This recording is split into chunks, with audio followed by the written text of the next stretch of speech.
Last month saw the launch of a new Australian equities ETF by Global X, the A300. Most of the media coverage of this launch has been focused on the fact that it's cheaper than the major competitor, the Vanguard Australian Share ETF, or VAS.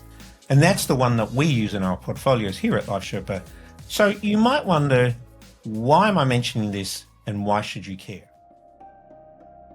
Sure, it's cheaper. The A300 comes in at 0.04% annual fee compared to Vanguard's 0.07. But that's not why I want to talk about it. Both seek to track the performance of the largest 300 companies on the Australian Stock Exchange. But they use different indexes. VAS uses the Standard & Poor's ASX 300, while the new A300 tracks the FTSE, or Financial Times Stock Exchange, originally from the London Stock Exchange, the FTSE Russell 300. Both are reputable major index providers. The FTSE is a bit less well known for most Australians.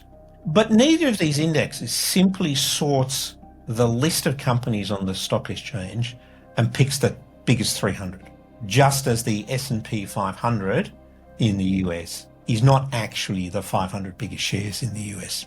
And how they pick them matters. These index providers make active decisions in selecting the constituents of these indexes and how much of each is selected. These choices create different outcomes for investors, and these differences are far more significant than the price difference, and that's why you should pay attention. So first, let's look at the similarities. Both contain 300 shares, both rebalance semi-annually on the same day in March and September, both adjust the weightings for the free float, but how they do it differs materially, and these differences are what matters. The S&P ASX 300 includes companies with a secondary listing in Australia, so companies that have their primary listing overseas. The FTSE index excludes these companies. The S&P 300 includes CDIs, or CHESS depository instruments, which represent overseas shares.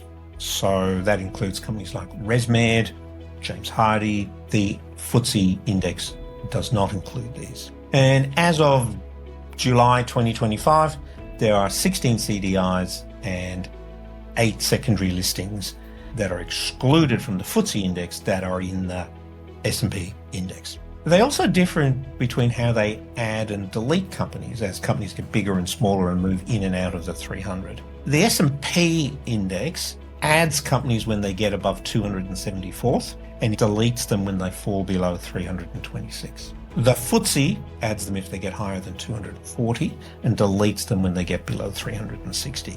These decisions affect the liquidity of the portfolio, the cost of constructing it, and the amount of trading needed to maintain it. CDIs, for example, tend to be more sensitive to market liquidity conditions than ordinary shares. This is due to their typically narrower investor base, shallower order books, and exposure to foreign exchange fluctuations. Now, taken together, these mean that the FTSE, tracked by the new A300, has delivered 0.14%, or 14 basis points, better annual return than the S&P ASX 300 over the past 10 years. And it's done so with lower volatility, and its worst drawdown was fractionally lower. So all of those together show that whilst these are very highly correlated, the correlation is about 0.9995, but these underlying differences do show up in long-term returns and are therefore worth paying attention to. Individually, none of these are reasons to prefer A300 over VAS. What matters is how it works with the rest of your portfolio. But for now, at LifeSherpa, we're not adding it to our portfolios, mostly because of the relatively small size of the fund and its lack of listing history. But it is very much on our watch list for future inclusion. What really matters here is there's no such thing as a passive investment, and you should aim to tune out the noise and focus on the goal of your portfolio. Choice of an index is an active decision. Choice of an index provider is an active decision. Be aware of the decisions you make.